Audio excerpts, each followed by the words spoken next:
जय श्री कृष्ण। राधे राधे। जय श्री कृष्ण।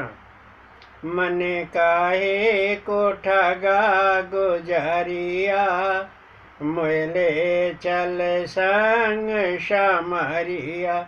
अरे मन काहे को ठगा गुजरिया, मोले चल संग शमरिया। मैं ना जग की नाथ तिहारी, तन मन से तिहार बलिहारी। मैं ना जग की नाथ तिहारी, तन मन से तिहार बलिहारी।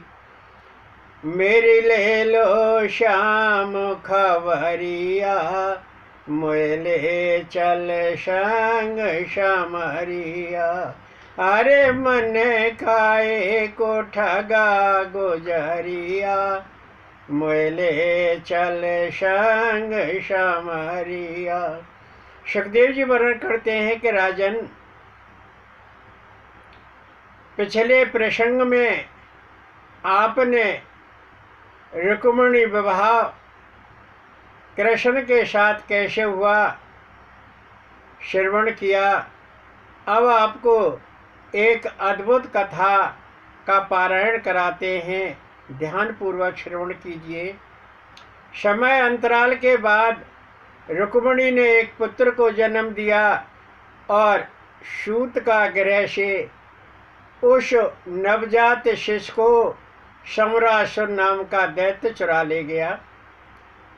उसने लवण सागर में उस नवजात शिशु को मारने के लिए फेंक दिया और समुद्र में उस नवजात शिशु को एक मच्छ निगल गया। एक मछुआरा समुद्र में मछली पकड़ने के लिए गया। मछलियों के साथ में वह मच्छ भी आ गया और उस मछुआरे ने उस मच्छ को बाजार में बेच दिया। समरासुर के अनुचर उस मच्छ को खरीद लाए और राजा को दिया। राजा ने कहा कि इसको रसोइया को दे दो। रसोइया ने जब उसको चीरा तो उसमें से एक नवजात शिशु निकला और रसोइया मायावती थी। उसने उस रूप सलोने बालक को देखा, वह उस पर मोहित हो गई और उसे पालने पोषने लगी।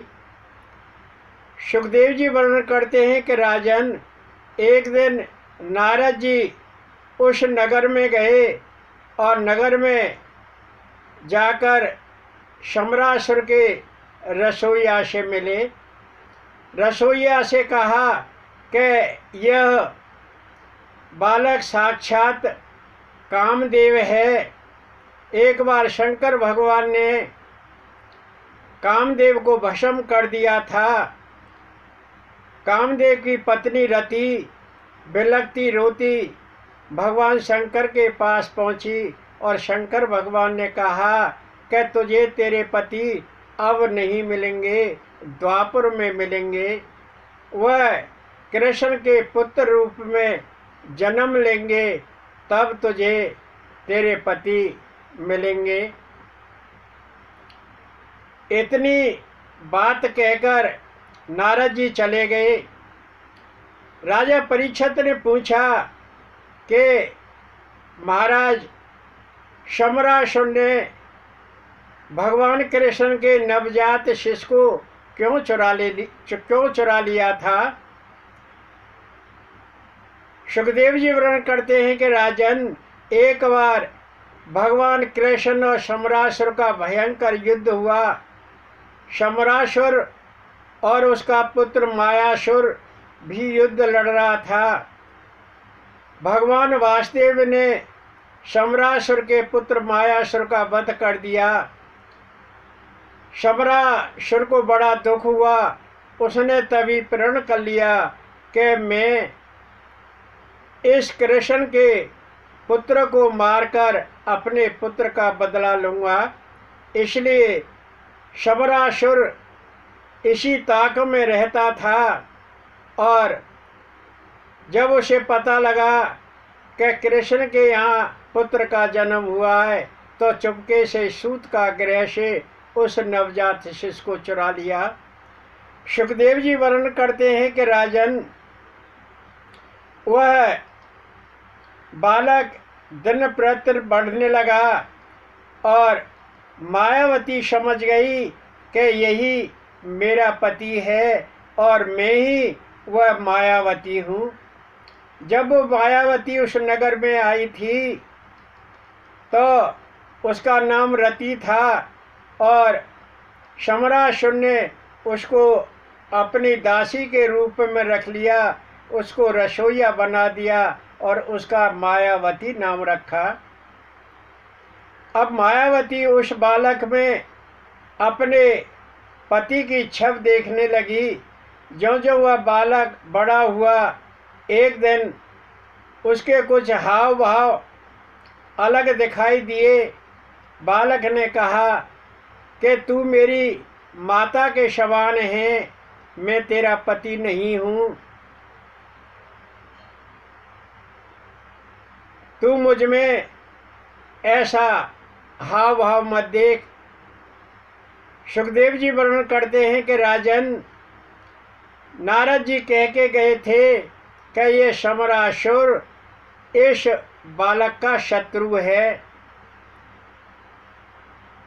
मायावती ने उस बालक से कहा कि आप इस शमरासुर को मार दो, तभी हम दोनों को यहाँ से छुटकारा मिलेगा और हम अन्यंत्र जाकर कहीं रहेंगे।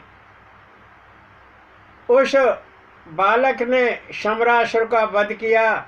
मायावती उस बालक को लेकर आकाश में उड़ी और उड़ते उड़ते जब वो जा रही थी तो बड़ा एक सुंदर दिव्य नगर दिखाई दिया। रोशनी जगमग कर रही थी और वह बालक बोला कि ये नगर तो बड़ा सुंदर है, इस नगर को चलकर देखते हैं और नीचे उतरो। मायावती उस बालक को लेकर नीचे उतर आई और उस नगर में प्रवेश किया। वह द्वारकापुरी थी। जब द्वारकापुरी में मायावती ने प्रवेश किया उस बालक के साथ, तो नगर की नारियां एकत्र हो गईं, देखने लगी कि ये तो कृष्ण हैं, ये तो कृष्ण हैं। उस बालक में कृष्ण की छवि देखने लगी।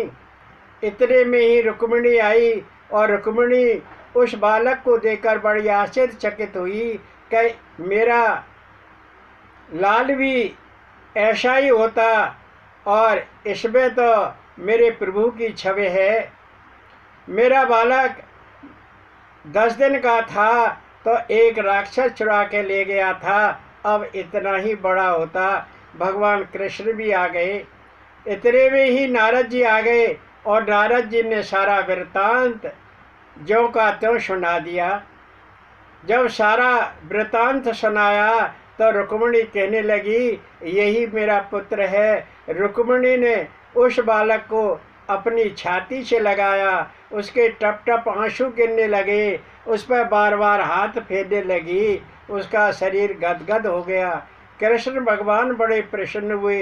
इस प्रकार रुक्मिणी को अपना नवजात शिशु जो चोरी हो गया था वह प्राप्त हुआ, उसका ही नाम प्रद्युम्न है। सुखदेव जी वर्णन करते कि राजन, चंद्रवंश में एक अनमित्र नाम के राजा हुए और उनके 3 पुत्र थे, सत्राजित, प्रसेन और वृष्णि। सत्राजित सूर्य भगवान का उपासक था। उसने सूर्य भगवान की तपस्या की। सूर्य भगवान प्रसन्न हुए और सत्राजित को श्यामंतक मणि दी। श्यामंतक मणि बड़ी प्रकाशवान थी और वह प्रतिदिन 8 भार सोना देती थी, अर्थात 2 टन सोना देती थी। एक बार सत्राजित उस मणि को लेकर द्वारका गया और कृष्ण ने उस मंत्री को उस मणि को मांगा और शतराजित ने मणि देने से इनकार कर दिया। भगवान ने कहा कि इस मणि को राजा उग्रसेन को दे दो, वो खजाने में रख देंगे। शतराजित ने मना कर दिया। एक बार शतराजित का भाई उस मणि को गले में डालकर शिकार खेलने गया और शिकार खेलते खेलते एक सिंह आ गया और प्रसेन को मार दिया और वह मणि छीन ली। सिंह उस मणि को लेकर गया तो आगे रीछ आ गया। रीछ ने सिंह को मार दिया और उस मणि को छीन लिया। मणि को लेकर वह ऋक्षराज एक गुफा में घुस गया और अपनी पुत्री जाम्बती को दे दिया। उस मणि से उसकी पुत्री खेला करती थी। इधर जब पता लगा शतराजित को कि मेरा भाई नहीं आया, तो कहने लगा इस कृष्ण ने ही मार दिया होगा और श्यमंतक मणि छीन ली होगी। कृष्ण पर यह दोष लगा। कृष्ण उस दोष से उबरने के लिए, छुटकारा पाने के लिए जंगल को चले गए और जंगल में जाकर देखते हैं कि प्रसेन को एक सिंह ने मार दिया और उसके पास श्यमंतक मणि नहीं है। और सिंह के पद चिन्हों पर कृष्ण भगवान आगे बढ़े तो देखा कि सिंह को एक रीछ ने मार दिया है, परंतु यहाँ श्यमंतक मणि नहीं है। और जब रीछ के पद चिन्हों पर आगे पहुँचे तो एक गुफा में पहुँचे और गुफा में देखते एक रूप सलोनी लड़की उस श्यमंतक मणि से खेल रही है। ऋक्षराज ने देखा कि ये कौन मनुष्य है जो इस विवर में घुस आया, गुफा में घुस आया। दोनों का भयंकर युद्ध हुआ। 27 दिन तक युद्ध चलता रहा, लेकिन कोई शिथिल नहीं हुआ। 28वें दिन जब ऋक्षराज शिथिल हो गया तो हाथ जोड़कर सामने खड़ा हो गया कि आप कौन हैं? मुझे भगवान के अलावा कोई नहीं हरा सकता। आप अपना मुझे परिचय दीजिए। भगवान कृष्ण ने कहा कि ऋक्षराज, मैं त्रेता युग में राम था। जब मेरा युद्ध रावण से हो रहा था, रावण युद्ध हो रहा था और मैंने उसको मार दिया था, तो तेने कहा था कि इसको तो मैं मारता, अब मैं किससे लड़ूं? मैं अपना बल आंकता। तब मैंने राम रूप में तुझसे कहा था कि तुझे मेरे जैसे ही प्राप्त होंगे, तब तू अपने बल को आंकना। यह बात सुनकर ऋक्षराज जाम्बान बड़ा प्रसन्न हुआ। प्रभु, आप राम हैं, आप कृष्ण हैं। और भगवान के चरण पकड़ लिए और भगवान से माफ़ी मांगने लगा। प्रभु, मेरे से गलती हो गई, मुझे क्षमा करो, मैंने आपके साथ युद्ध किया। और जाम्बान ने कहा कि मैं पुत्री आपको देता हूँ और यह श्यमंतक मणि भी आपको देता हूँ। सुखदेव जी वर्णन करते हैं कि राजन, जाम्बान ने अपनी पुत्री जाम्बती का विवाह भगवान कृष्ण के साथ कर दिया और वह श्यमंतक मणि भी दी। और जाम्बती को लेकर और श्यमंतक मणि को लेकर भगवान द्वारका में आए। ये भगवान का दूसरा विवाह था। जब वह श्यमंतक मणि शतराजित को दी, शतराजित बड़ा लज्जित हुआ। उसने अपनी पलकें नीचे गिरा ली कि प्रभु, मैंने आप पर झूठा आरोप लगाया था, आप मुझे क्षमा कर दीजिए। और एक मेरी कन्या है जिसका नाम सत्यभामा है, उसे मैं आपको सौंपता हूँ और यह श्यमंतक मणि भी आपको देता हूँ।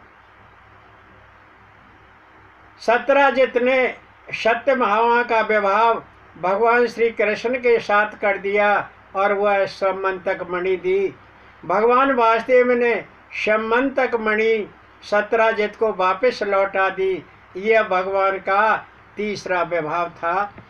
सुखदेव जी वर्णन करते हैं कि राजन, एक बार सत्यभामा, बलराम और कृष्ण हस्तिनापुर में गए कि चलो पांडवों की राजी खुशी लेकर आए, और कृतवर्मा और अक्रूर जी द्वारका में रह गए थे। कृतवर्मा और अक्रूर जी ने योजना बनाई कि इस सत्राजित ने अपनी पुत्री का विवाह मुझसे करने के लिए कहा था, इसने हमें धोखा दिया है। कृतवर्मा और अक्रूर ने शतधन्वा को जाकर उकसाया, कहा कि शतधन्वा, तू सत्राजित को मार दे और उसके पास शमंतक मणि है, उसे छीन लेंगे। सत्राजित के पास शमंतक मणि थी। शतधन्वा ने यही किया, सत्राजित को मार दिया, उसकी शमंतक मणि छीन ली, और शतधन्वा ने वह शमंतक मणि कृतवर्मा को जाके दी। कृतवर्मा ने मना कर दिया कि इस शमंतक मणि को मैं नहीं रखूँगा। फिर वह अक्रूर जी के पास गया। अक्रूर जी ने भी मना कर दिया कि इस मणि को मैं नहीं रखूँगा। लेकिन शतधन्वा तो बड़ा भयभीत था। वह शमंतक मणि को अक्रूर जी के पास छोड़कर भाग गया। सत्यभामा को जब पता लगा कि मेरे पिता को शतधन्वा ने मार दिया है, तो वह रोती बिलखती हस्तिनापुर पहुंची, और हस्तिनापुर में जाकर बलराम और कृष्ण को बताया कि मेरे पिता को शतधन्वा ने मार दिया है और शमंतक मणि छीन ली है। जब बलराम और कृष्ण ने सुना तो वो बड़े रोए, और वो तुरंत वापस आए और शमंतक मणि ढूंढने के लिए और शतधन्वा को ढूंढने के लिए इधर उधर खोज लगाई। शतधन्वा मिल गया। कृष्ण भगवान ने शतधन्वा का वध कर दिया, लेकिन उसके पास शमंतक मणि नहीं मिली। शतधन्वा मगध राज में मिला था, और मगध राज के पास ही विदेह नगरी थी। बलराम ने कहा कि भाई, अब शमंतक मणि तो यहाँ है नहीं, तुम द्वारका वापस जाओ और वहीं शमंतक मणि को ढूंढो। यहाँ विदेह नगरी जनकपुरी पास में है। मैं अपने मित्र जनक जी से मिल लूँ और मैं जल्दी आ जाऊँगा। भगवान श्री कृष्ण द्वारका आ गए और बलराम जी जनकपुरी चले गए और जनकपुर राजा से मिले। बड़े प्रसन्न हुए। जनकपुर राजा ने बलराम जी का बड़ा आदर सत्कार किया, अपनी भुजाओं में भर लिया कि आज आप कैसे बारिश हो गई, आप बहुत दिन में आए हैं और यहीं पर रहो। बलराम जी वहीं ठहर गए। उधर द्वारका में शमंतक मणि को कृष्ण ढूंढने लगे, लेकिन शमंतक मणि कहीं नहीं मिली। कृतवर्मा और अक्रूर जी भी द्वारका को छोड़कर भाग गए। कुछ प्रबुद्ध लोगों ने भगवान से कहा कि प्रभु, द्वारका में अपशगुन हो रहे हैं और उपद्रव हो रहे हैं, इनका निपटारा कैसे होगा। उन्होंने सलाह दी कि भगवान, एक बार काशी राज के यहाँ भी यही हुआ था।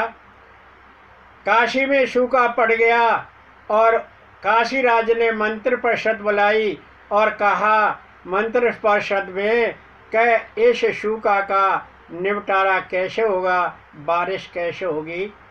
मंत्र परिषद में कहा कि काशी राज, आप स्वफलक को बुलवा लो और जब सुलभ फलक आएंगे तो बारिश हो जाएगी। परंतु राजन, आपने अपनी पुत्री का विवाह स्वफलक के साथ करना पड़ेगा। काशी राज ने ऐसा ही किया, स्वफलक को बुलवाया और काशी में बारिश हो गई। काशीराज ने अपनी पुत्री गांधिनी का विवाह स्वफलक के साथ कर दिया और उसी से गांधिनी से ही अक्रूर का जन्म हुआ। उन प्रबुद्ध जनों ने कहा कि प्रभु, आप अक्रूर को बुलवा लो और सब कुछ ठीक हो जाएगा। भगवान ने अक्रूर को ढूंढकर बुलवा लिया और सब ठीक ठाक हो गया। अब तो भगवान अक्रूर के पास रोजाना बतियाते रहते, बैठते रहते, हंसी मजाक करते रहते, चाचा भतीजे इधर उधर की बातें करते। भगवान श्री वासुदेव चाचा की भाव भंगिमा पर नज़र रखते कि चाचा कैसे बात करते हैं, कैसे बतियाते हैं। एक दिन भगवान श्री कृष्ण ने कहा कि चाचा जी, आजकल तो आप बड़े, आप सोने का दान कर रहे हैं, यज्ञ कर रहे हैं, सोने की वेदियां बना रहे हैं, और ये धन आपके पास कहाँ से आया? भगवान कृष्ण ने कहा कि चाचा जी, वो सत धनवा, वह श्यमंतक मणि को आपके पास छोड़कर चला गया है, वह आपके पास है। अब चाचा जी की सिट्टी बिट्टी गायब हो गई कि ये क्या कह रहे हैं कि चाचा जी कोई बात नहीं है, उस श्यमंतक मणि को अपने पास ही रखना, लेकिन मैं बलदाऊ और अपने परिवार में जाकर दिखा दूं कि श्यमंतक मणि ये रही। सुखदेव जी वर्णन करते हैं कि अक्रूर ने कपड़े में लिपटी हुई वह श्यमंतक मणि भगवान श्री वासुदेव को दी। भगवान श्री वासुदेव जी ने बलदाऊ को दिखाया, सारे परिवार में दिखाया, और वह श्यमंतक मणि अक्रूर जी को दे दी। और अक्रूर जी से कहा कि इससे जो सोना निकले उसे रोजाना खजाने में जमा कर दिया करना।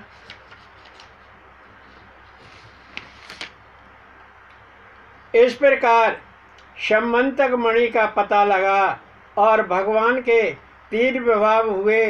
पहला विवाह रुक्मिणी के साथ, दूसरा विवाह जामवती के साथ और तीसरा विवाह सत्यभामा के साथ। इस प्रकार भगवान श्री कृष्ण के 3 विवाह हुए।